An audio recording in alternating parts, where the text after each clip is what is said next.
Hi, I'm Hunter Dickson, and this is Conversations with Friends. My guest today is Raphael Tripet, and he is the founder of HeartyRelationship.com. One of his programs is Soulmate Mastery. And when I first met Raphael, he was talking about how he found his soulmate. So perhaps he will tell us a little bit about that today. Welcome, Raphael. Thank you very much, I'm really appreciate to be here today with you. So nice. And you are in Brisbane, I understand. Yes, correct. Yeah. And you were from Neuchâtel, Switzerland. So what was it like growing up in Neuchâtel?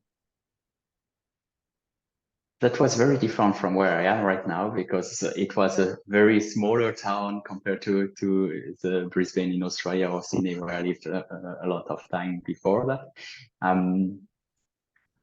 It was very quiet, very peaceful, and a lot of play in the garden with my brother. We love playing football or soccer, as you call it, on that side of the world.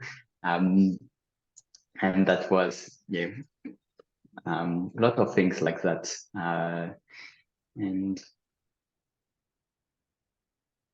very relaxed, going to the school on foot, like 10-15 minutes walk to get there. My mom was cooking delicious meal and looking after me, after us, while my dad was working hard. Yeah, that's how it was my childhood in Neuchâtel. Neuchâtel. It is. It sounds like a childhood that is very different from childhood today. Has Neuchâtel changed that much in raising children? The world changed so much? Mm-hmm.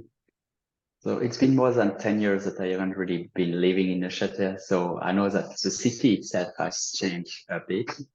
I feel probably the way life has evolved and now we are connecting over cell phone or in the middle of on two different continents, which wasn't the case back in the day. So I feel like the way how we are raising children or the way we are being raised nowadays has changed. However, the city itself hasn't really changed much from my memory of when I was there. Okay. Thanks. I offer people that I interview a little exercise to do. And Raphael, do you want to just sort of hold it up and just show? Of course. I know. This is my 10 years timeline. Absolutely beautiful.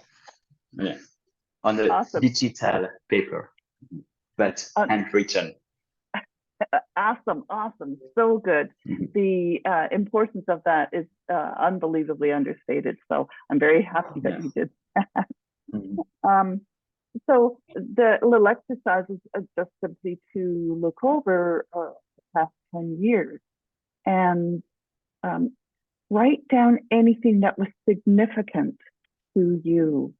So what changes have you seen in yourself over the past 10 years?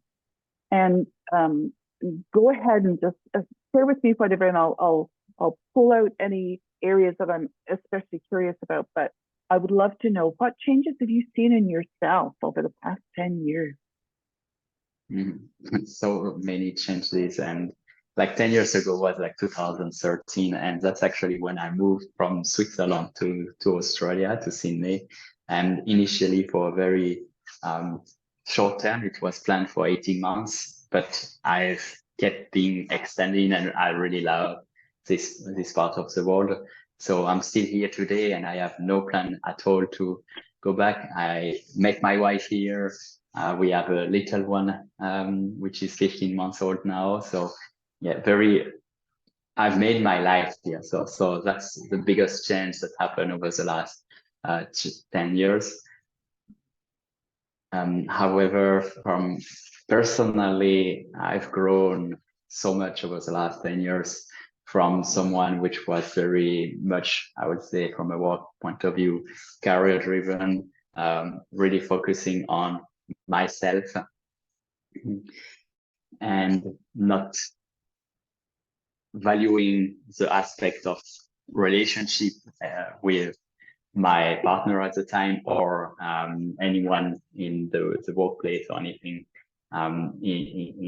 during that time, to now being much more love centered and driven to help people to connect and bond really much more together. Realize that I was suffering from loneliness or feeling lonely unconsciously, and uncovering that part of me. And now I've made my mission to end loneliness in the world. From a career point of view, I've been through different stages, from quitting everything that I used to do to coming back to it with a different mindset and taking the job completely differently.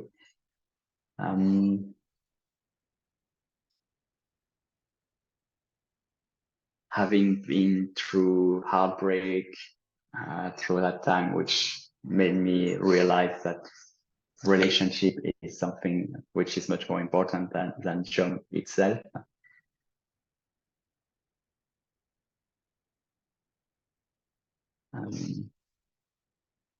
Discover the Tony world and all the berries to life, much more than just being a corporate employee, I would say.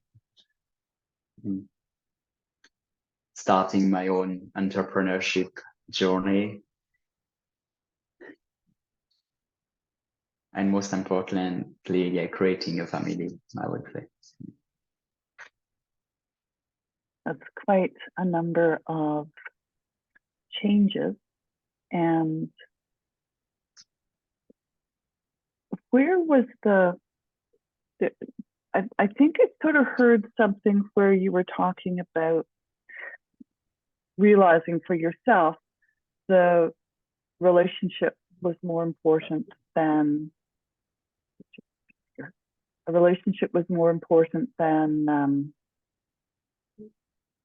corporate. Yeah. Corporate life.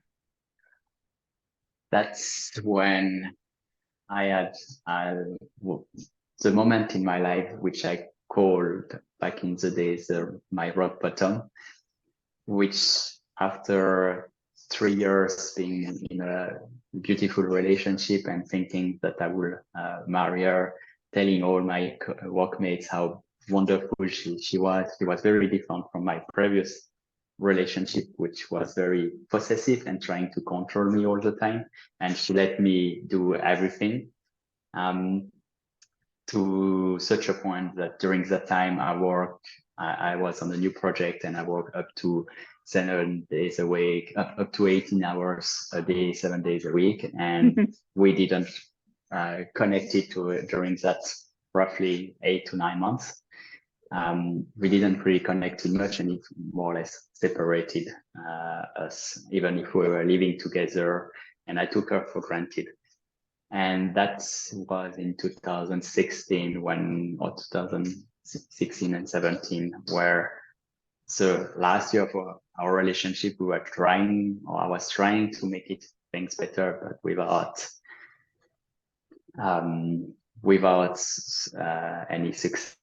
And in 2017, when I flew back from Switzerland, where I had attending my cousin's wedding, and so it was like full of love, and I had a holiday with my friend, which we had like a beautiful time, but my relationship was not so great. And when I flew back, she wasn't in my apartment, in the apartment we were living in. And that's where suddenly it hit me really hard. And I just didn't know what to do at that time. I felt hopeless. I was at my rock bottom, as I was mentioning earlier, having thoughts of ending it, ending my life at that time. And that's the now what I call my gift, which enabled me to realize that work is not as more important than relationship, but more the other way around. That's to focus on your relationship first, and which enabled me to create the beautiful marriage that I have with Kate, my wife now, and the family with Leo. So that's the key moment which really changed drastically my direction of my life. And throughout that moment,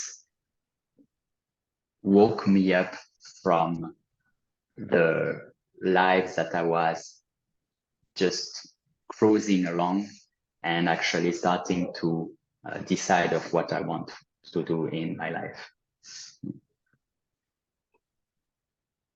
So it sounds like obviously it was a pretty traumatic experience coming home and not having your partner there. And the journey that you went through, the sadness, the depression, the horrible feelings. Was there, can you identify a moment that you made a decision, called a conscious decision, that you made that decision and that you took action on? Like was there, when was that point? Because it's a combination of pivoting and transforming. Mm-hmm. So the first moment was actually that comes to mind is this one, because that's from the first time.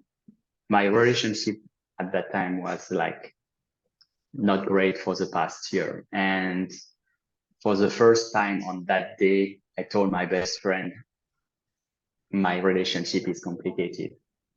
So that moment made me start to, what I realized later on is asking for help and being open to ask for help, to say, I'm being vulnerable, my relationship is not going well.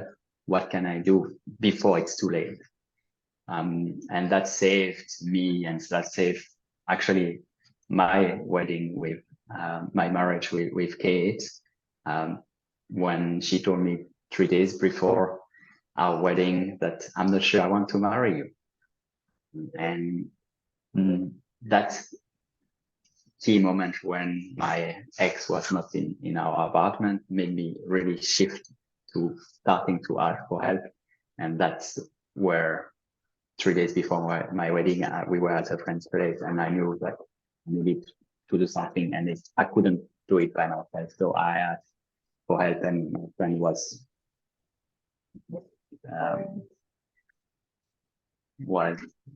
tremendous to help us to clarify what has just happened and to be able to move forward and to create the beautiful life that we have together right now.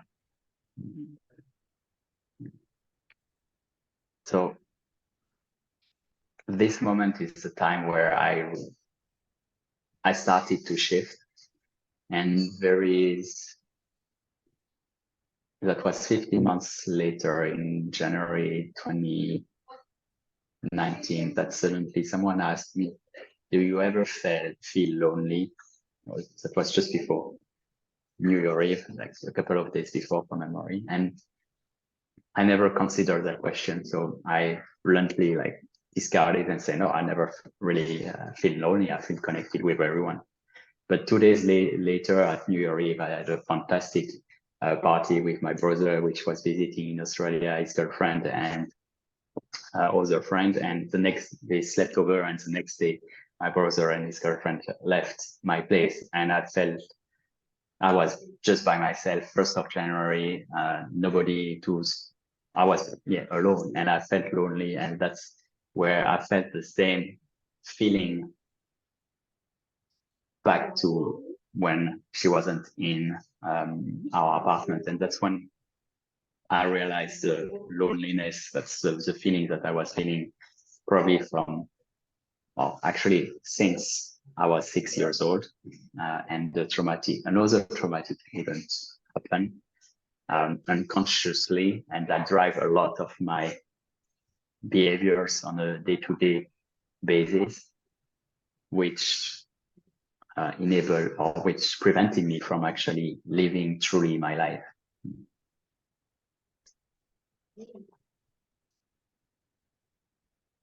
And now you are living your life with much more life force. With I've been fortunate. I've met you. I met you when you and Kate had recently married, and she'd just gotten pregnant with the baby. So that's my background. First meeting. And as you were saying, that the baby just walked in. So I'm not just like he's trying to walk in here. Awesome. Sorry about that interruption. No, that's awesome. The joy.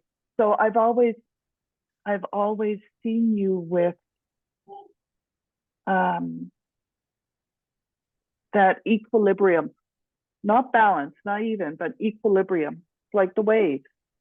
But you ride the waves. You're part of the waves. And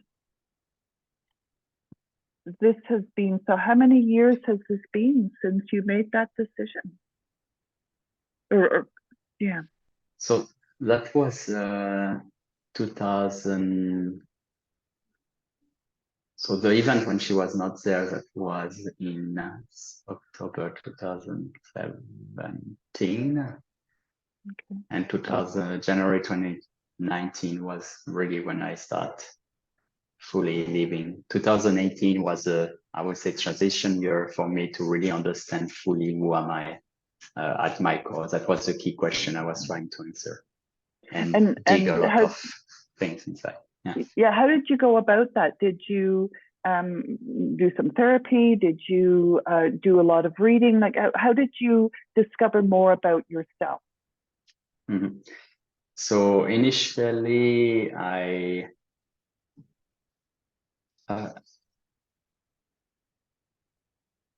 so that event probably made me want to know more, and I had the chance that through work at the time, I needed to do a training, or I had a training budget that I could spend. So that was perfect. And there was a lady which I didn't really know much about her, but she was offering some skills to better communicate, to improve your communication skills. And she became, I would say, my first ever mentor, which showed me a different perspective about life, much more loving, much more caring about person. And even if the session were more about me better presenting at work, I asked her a few questions about my ex and more relationship or one-to-one communication. And I remember that's funny. I remember I had written a letter to my ex saying all the reason why it didn't work out between us, listing all the reason. And I sent that letter to her and saying, how does she feel about it? And she just replied saying, why would you not write about all the great things that has happened within your relationship throughout these years? And that's just completely changed my mind. I wrote another letter that I later sent to her. And for that extra year where we were not together and where we were very great friends and kept that great friendship together. And then I tried to coach her and I fucked it up, but that was my beginning of in the coaching space, not knowing much what I was doing, trying to help everyone, but they were not looking for help. So anyway, but that's just the first things which really transformed me in a way, and I looked up to her. Like during this year, she was my mentor, guide, and I was looking up to her very strongly. And I remember the first day when I realized she was human as well, because to me, she was just this incredible person. And a few years later, she did the Power of You training. And it was over 2 weekends. And at the time I had started to, I became extremely health conscious and dropped 20 kilo along that year, starting to eat much healthier. And her training was 2 Saturdays. And the first Saturdays she came with some snack during the break, and it was like heavy sugary stuff, which will put you to sleep as soon as you've eaten. So I'm like, if you want to train or to learn something, nutrition is actually very important. And so at the end of that session, I asked her, I've been learning about all these things, health conscious, and this is not really the right type of food that you want to feed your participants to keep them energetic and in a good mind space to learn. And so I told her about that, and I was happy to bring some of my own snack the next weekend. But during that time, we were at the end of the session, just the two of us discussing. And at one point, she asked me, "How did it go today? How was it? I feel like this was not so great.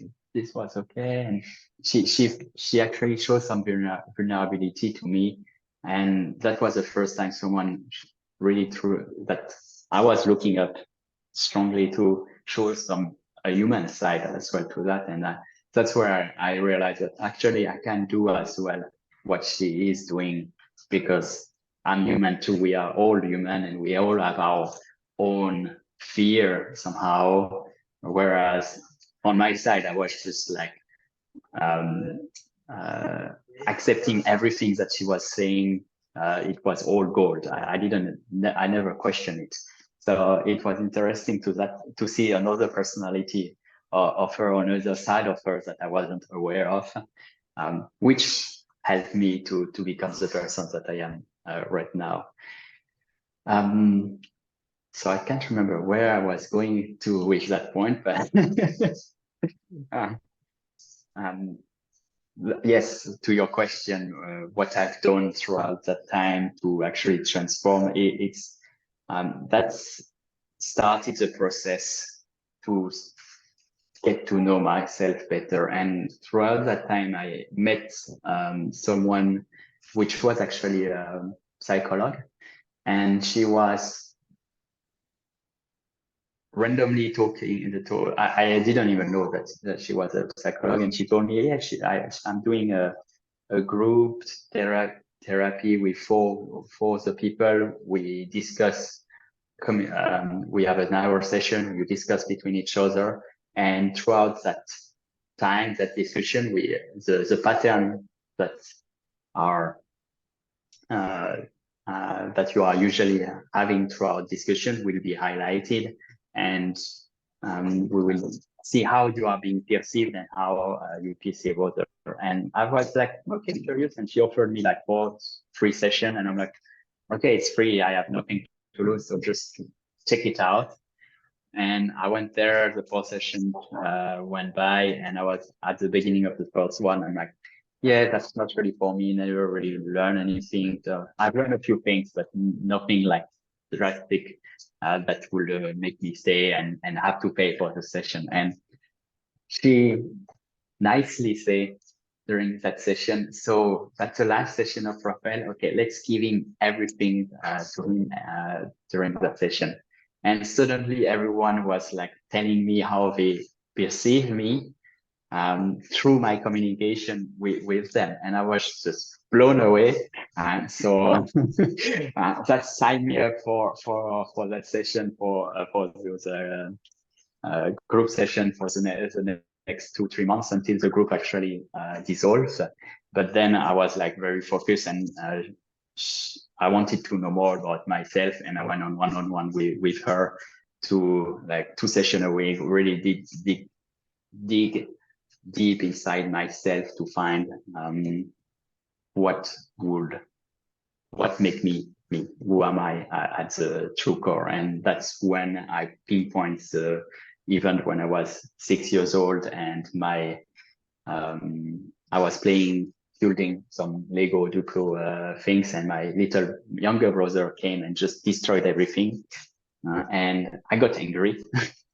I took his head, throw it into a glass window, and the glass broke, so his head went through. And my mom saw that, and she was horrified, as you can imagine. My brother is fine now; he's all good. Just a few blood, but I think at the time, but nothing major. So that's good. But my mom saw that, and she locked me up in my room until the next morning. So for like 16 hours, I was locked up into my room, and I wasn't able to eat, pee, or whatever, or it was just like a bucket that they gave me. So that was that traumatic experience that I've learned through that experience, that I wasn't loved. I felt lonely during that time, and every time that I expressed a disagreement, I'd being locked up. So then it prevented me all over the year to actually tell when I was not agreeing with someone, which in a relationship is disastrous.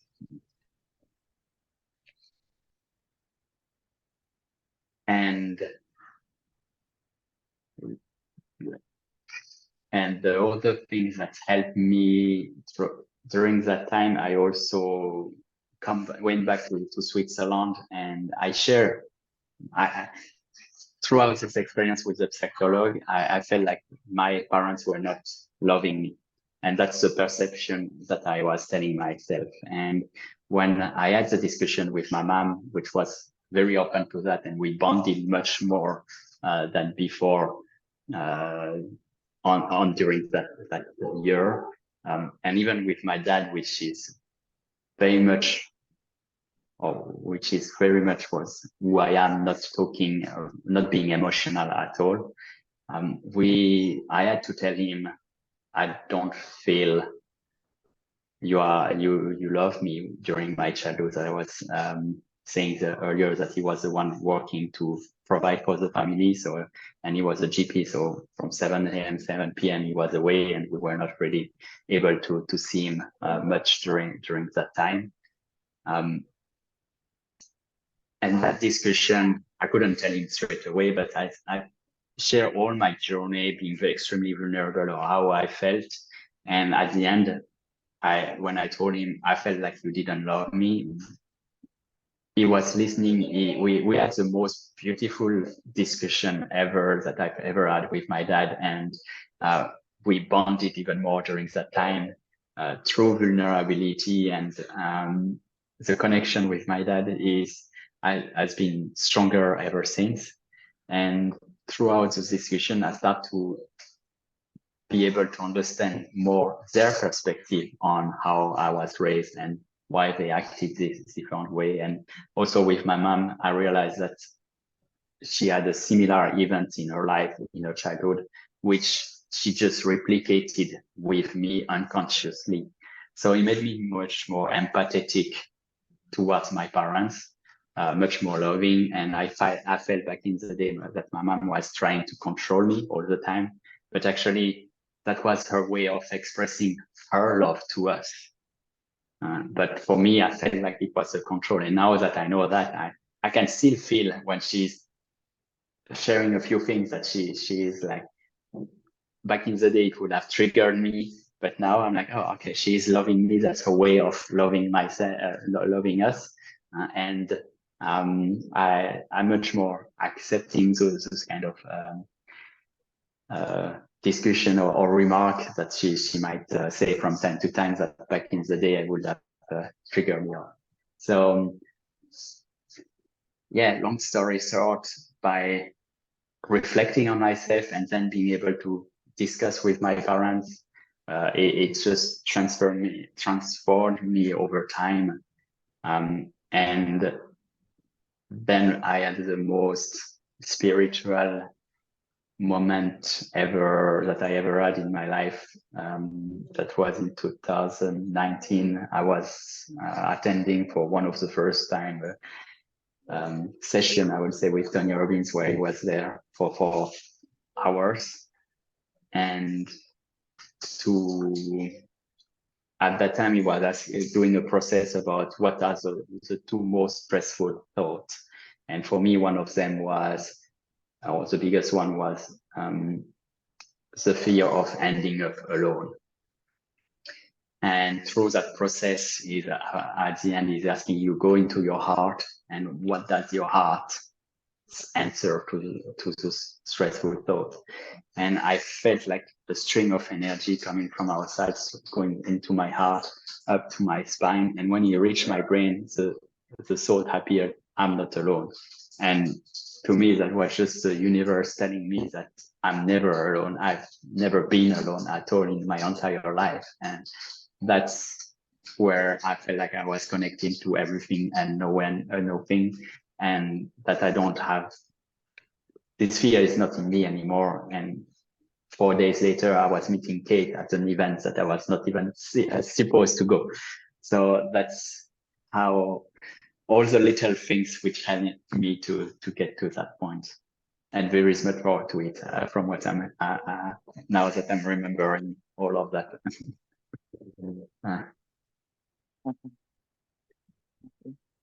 It is quite a journey in this past 10 years, and that's just a little bit of it. But yes. And thank you for sharing all of that. For what do you see? Now, I've written this out surface. What vision do you have for yourself 10 years from now, 2033? I'm getting old. No.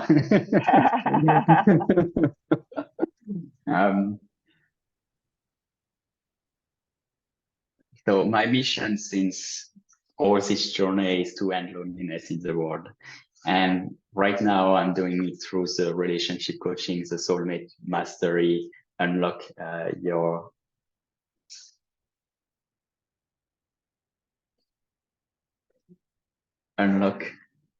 I forgot the soulmate mastery and unlock your inner lover or something like that. That's how I do it through it. And in 10 years time, I see that I will be able to fully embrace that personality of me being out there, sticking out in public, interviewing people to hear more about their journey to endless love, I would say, first starting with themselves and then with their relationship, to create a very deep, strong bond and uniting the world somehow. And how about in general day-to-day life, 10 years from now?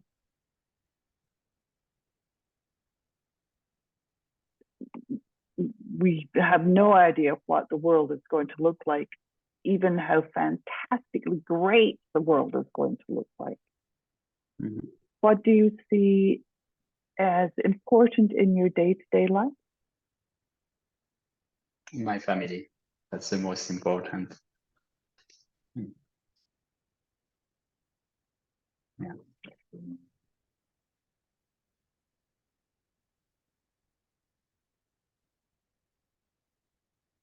So 10 years from now, 2023,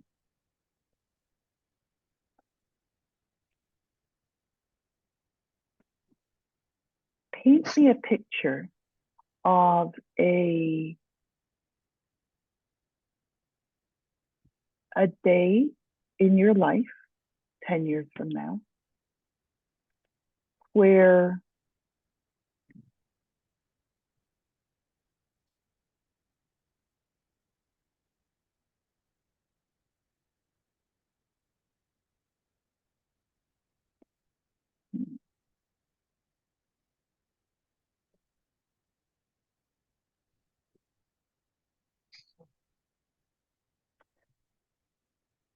paint me a frame around the picture. So not the picture itself, because we don't know what that's going to look like, but paint a frame around the picture. Your character, your maturity. Describe some of that for me.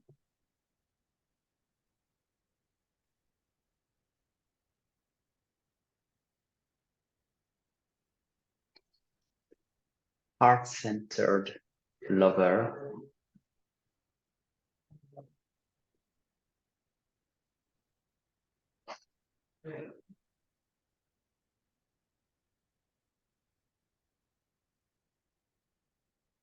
Entrepreneur.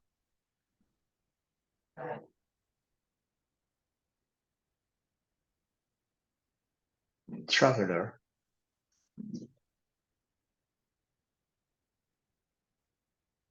Speaker.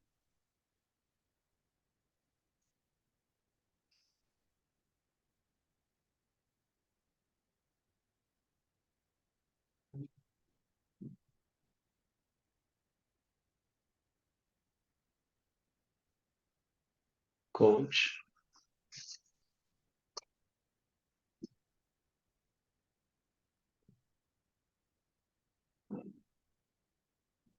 Husband, father.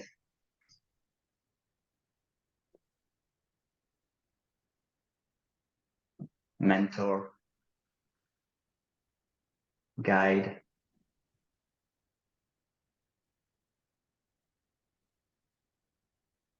Investor.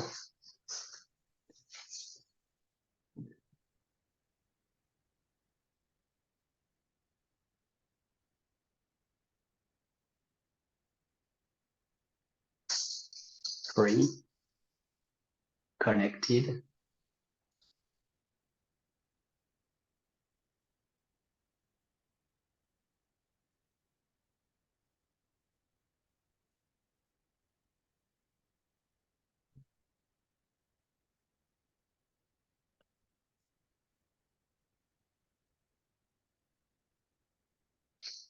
Experiencing.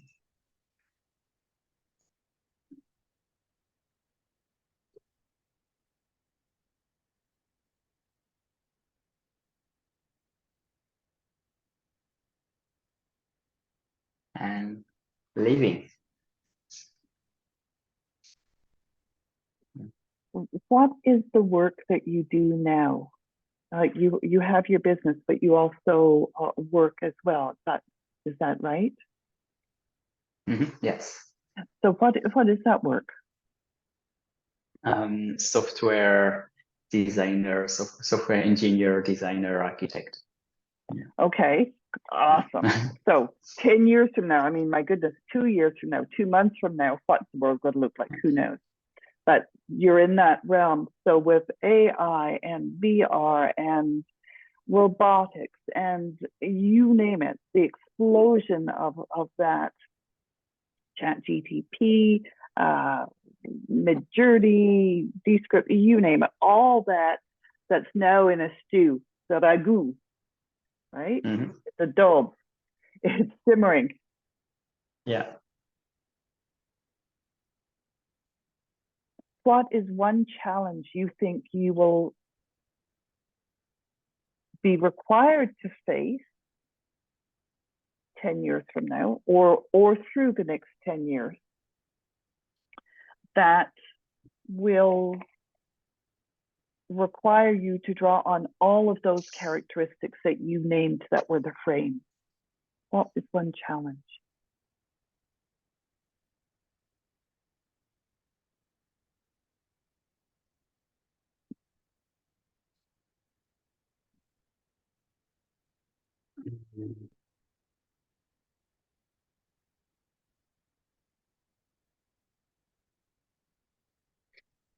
I smile because the first word which popped into my mind was like confidence, and it's linked to the self-belief, believing in myself that I can do it. But at the same time, it's something that I've been working on already. So I'm not sure if it will be a challenge in itself.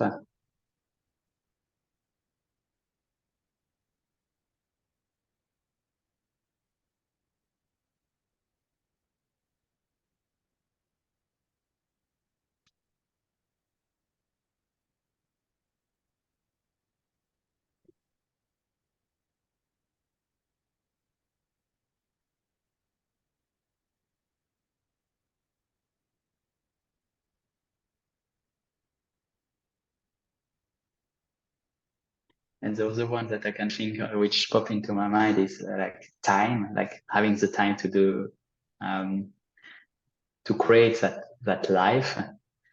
But at the same time, I know that it requires times to do everything that, to build the business, to do everything and from scratch. So it's not, it's something I'm very conscious of and not delusional about it, as I was in the past. So I have a key belief since last year, which is I'm on my way. So I'm not like chasing anything. I'm on my way. It will take the time it takes. I have a little one to raise. It takes longer. I cannot put as much effort as I used to do in the past when I was single.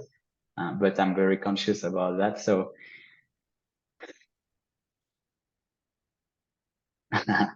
the challenge, not being distracted.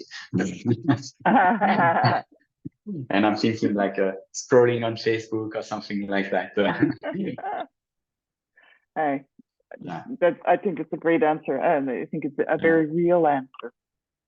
Yeah. For probably most of us. Now, I understand you have a book launch getting ready for the end of September. Do you have a title for the book yet? I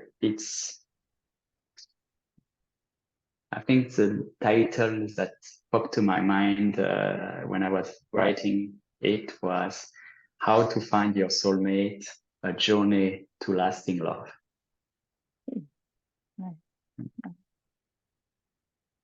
Well, you have certainly been walking that path. Yes. And one thing to find your soulmate, it's another thing to keep her. Definitely, that's the next book. Absolutely. And I think that is a journey that you are en route. So, thank you so much for sharing your story today. Thank you very much for listening. I acknowledge your courage and your humility and your intelligence and taking action. So if people want to get in touch with you, partyrelationship.com is your site, and then Facebook Messenger, I believe. Is that? Yes, that would be the best way to contact me. Perfect. Right. Reach out. Well, thank you so much. And this has been Raphael Tripet and Hunter Dickson in Conversations with Friends. Thanks for joining us. Thank you.